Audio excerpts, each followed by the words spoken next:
War memorial park पहुंचे हुए हैं। ये तस्वीरें हम आपको दिखा रहे हैं। तैयारियां पहले ही की गई हैं और देखिए राजनाथ सिंह साथ में नजर आ रहे हैं। तो नरेंद्र मोदी शपथ ग्रहण से पहले देखिए वॉर मेमोरियल पार्क पहुंचे हुए हैं। उससे पहले राजघाट की हम आपको तस्वीरें दिखा रहे थे। वॉर मेमोरियल पार्क की ये तस्वीरें आप देख सकते हैं। तो देखिए शपथ के साथ नरेंद्र मोदी आज एक नया इतिहास रच देंगे। एनडीए के लिए आज का दिन बेहद यह महत्वपूर्ण हो जाता है। और देखिए शपथ ग्रहण करने से पहले नरेंद्र मोदी राजघाट पहुंचे और ये दूसरी तस्वीर हम आपको दिखा रहे हैं जहां वॉर मेमोरियल पार्क से ये तस्वीरें।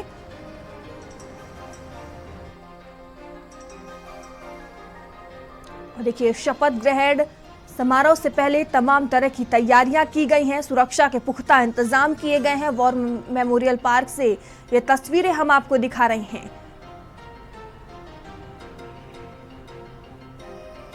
तो तीसरी बार भारत के प्रधानमंत्री नरेंद्र मोदी बनेंगे और उससे पहले देखिए हलचल काफी तेज हो गई है। नरेंद्र मोदी इससे पहले राजघाट पहुंचे थे और ये दूसरी तस्वीर वॉर मेमोरियल पार्क की हम आपको दिखा रहे हैं।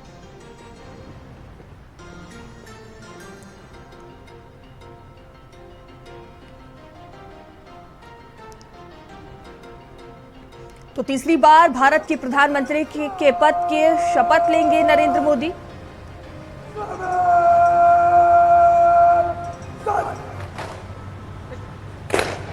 शहीदों को श्रद्धांजलि अर्पित करते हुए Narendra Modi war memorial park से ये तस्वीरें हम आपको दिखा रहे हैं।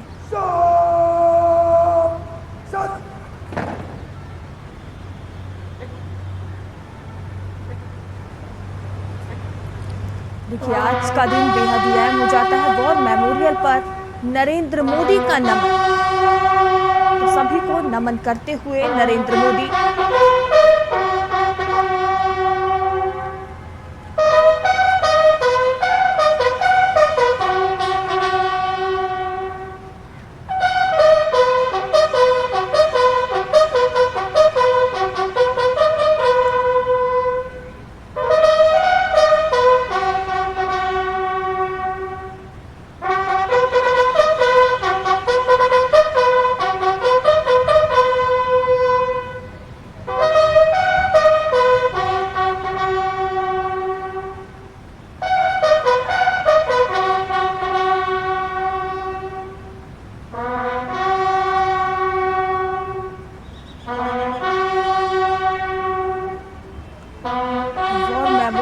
नरेंद्र मोदी का नमन। ये तस्वीरें आप देख सकते हैं दिल्ली के वॉर मेमोरियल पार्क से।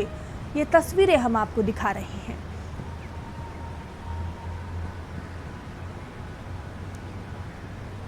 और लगातार हमारे साथ दीपक बने हुए हैं। दीपक, ये तस्वीरें हम देख पा रहे हैं शपथ ग्रहण से पहले, इससे पहले नरेंद्र मोदी राजघाट पहुंचे और ये दूसरी तस्वीर वॉर मेमोरियल पार्क की।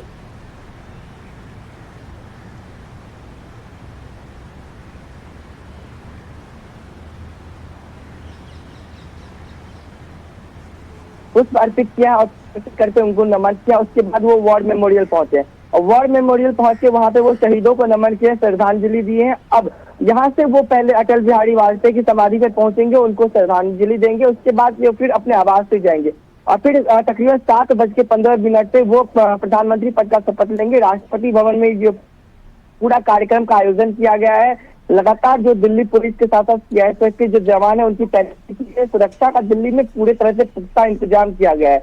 वही हम बात कर ले प्रधानमंत्री की नरेंद्र मोदी की कार्यकाल की, तो प्रधानमंत्री नरेंद्र मोदी का ये तीसरा कार्यकाल है और पंडित जवाहरलाल नेहरू के बाद ये पहले प्रधानमंत्री होंगे जो 3 बार लगातार प्रधानमंत्री बने हैं। क्योंकि देखा जाए गैर कांग्रेसी के तौर पे यदि प्रधानमंत्री की बात करें तो वो तीसरी बार शपथ ग्रहण ले रहे हैं। इससे पहले सिर्फ पंडित जवाहरलाल नेहरू एक ऐसे प्रधानमंत्री थे जो लगातार 3 बार प्रधानमंत्री बने थे, लेकिन आज वो रिकॉर्ड टूट रहा है। आज बीजेपी के लिए बहुत ही ऐतिहासिक दिन है और बहुत ही खुशी का दिन है। वही हम एनडीए की बात कर ले तो चुनाव के जो नतीजे हम देखे हैं उसके बाद से एनडीए का जो गठबंधन हुआ है उसमें कई तरह के सवाल भी खड़े किए जा रहे हैं। वहीं विपक्षी दल की बात करें तो इंडिया गठबंधन इस बार काफी मजबूती से सदन में बैठेगा और जिस तरह से विपक्ष की बात करें हमने 2019 में देखा था, 2019 में देखा था। और उसके बाद यदि हम 2024 की बात करें तो विपक्ष काफी मजबूत हो चुका है, क्योंकि देखा जाए विपक्ष के पास 234 सांसद है। तो कहीं न कहीं विपक्ष भी काफी मजबूत हो चुका है, जिसको लेकर के भी लगातार सवाल भी खड़े किए जा रहे हैं, चाहे बात करें राहुल गांधी की या फिर प्रियंका गांधी की, या बात करें अखिलेश यादव की। तो लगातार कई तरह के सवाल भी खड़े किए जा रहे हैं प्रधानमंत्री नरेंद्र मोदी के तौर पे। तो प्रधानमंत्री नरेंद्र मोदी जो तीसरी बार शपथ ग्रहण लेंगे, उसको लेकर भी काफी सवाल खड़े। दीपक देखिए, जिस तरह से हम तस्वीरें देख पा रहे हैं, शहीदों को नमन करते हुए नरेंद्र मोदी नजर आ रहे हैं। उनके साथ और कौन कौन मौजूद हैं, क्या इसकी कोई जानकारी है आपके पास?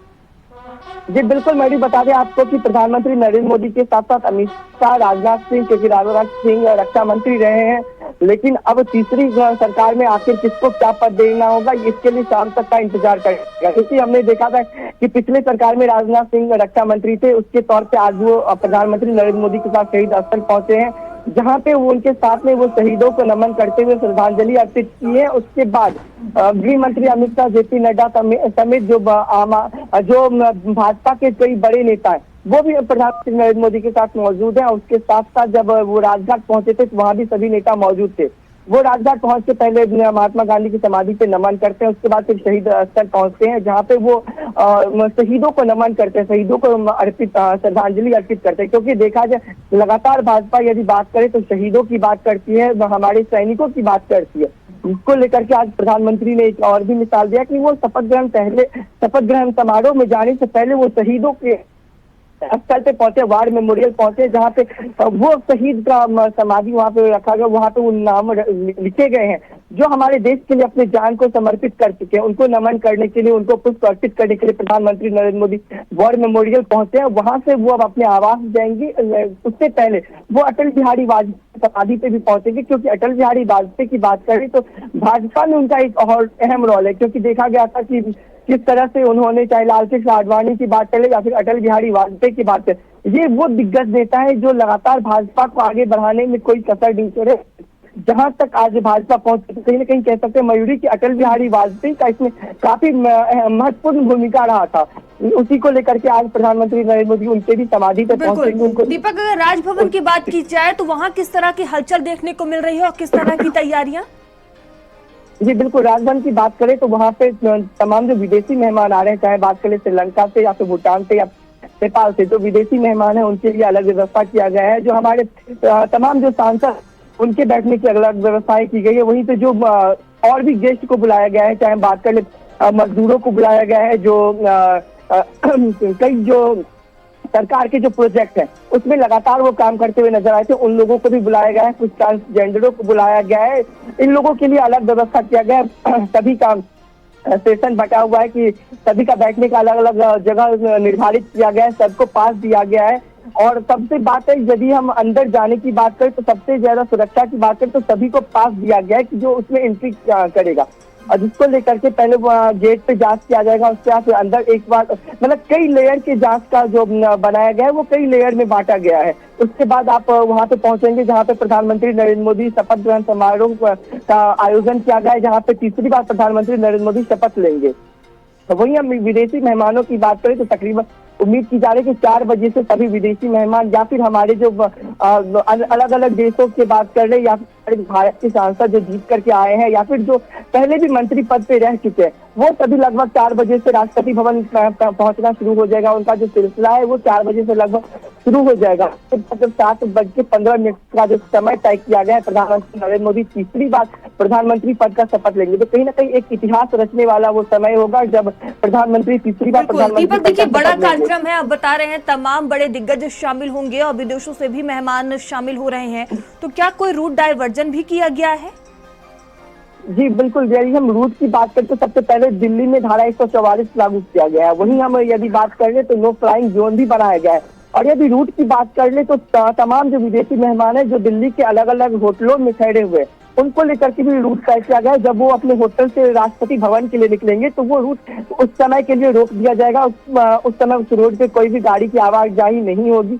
उसके बाद जब मेहमान अपने होटल से निकल करके जब राष्ट्रपति भवन पहुंच जाते हैं, उसके बाद फिर से उस रूट को खोल दिया जाएगा। लेकिन यदि हम बात करें जिस तरह से धारा 144 पूरे दिल्ली में लागू किया गया है, तो सबसे ज्यादा जो कुछ ऐसे इलाके हैं दिल्ली में जहाँ पे उम्मीद की जा रही है कि दंगे हो सकते हैं, तो उस वहाँ पे भी पुलिस की जो तैनाती है वो लगातार किया गया है। और जिस तरह से पुलिस की जो बात कर ले, तो वो दिल्ली की तमाम ऐसे जगह है जहाँ पे विदेशी मेहमान रुके हुए हैं, या फिर राष्ट्रपति भवन के चारों साइड की बात करें तो उसको पूरी तरह से छावनी में तब्दील कर दिया गया। सुरक्षा व्यवस्था वहाँ पे पूरी तरह से पुख्ता कर दिया गया है। दिल्ली पुलिस के साथ साथ जो हमारे सीआईएसएफ के जवान है, जो और एसएसबी के जवान है, उनकी तैनाती कर दी गई है। जो रूट लगा हुआ है, जो होटल से निकल करके चाहे राष्ट्रपति भवन पहुंचता है या फिर प्रधानमंत्री आवास से निकल करके राष्ट्रपति भवन पहुंचता है, इन तमाम रूटों पे खास तौर से तैयारियां की गई है। जब काफिला प्रधानमंत्री आवास से निकलेगा तो वो तमाम रूट को बंद कर दिया जाएगा और कुछ समय के लिए उस रूट से किसी भी तरह की गाड़ी की आवाजाही नहीं होगी। वही जो हमारी विदेशी मेहमान आए, चाहे बात करें श्रीलंका की या फिर बात करें नेपाल की, कई ऐसे देश है जहाँ से मेहमान हमारे देश आए हुए हैं और प्रधानमंत्री नरेंद्र मोदी के शपथ ग्रहण समारोह में शामिल होंगे। तो जब वो अपने होटल से निकलेंगे प्रधानमंत्री के शपथ ग्रहण समारोह में जाने के लिए, तो उस रूट को भी फिलहाल कुछ समय के लिए बंद कर दिया जाएगा। और जब विदेशी मेहमान अपने होटल से निकल करके राष्ट्रपति भवन पहुंच जाते हैं, उसके बाद से ही वो रूट फिर से सुचारू रूप से चालू हो जाएगा। लेकिन सबसे बड़ा जिस तरह से धारा 144 लागू कर दिया गया है, तो कहीं ना कहीं भीड़ को इकट्ठा नहीं होने दिया जाएगा, क्योंकि हमने देखा है कि दिल्ली। चलिए ठीक है दीपक, आप नजर बनाए रखिएगा। बहुत बहुत धन्यवाद आपका।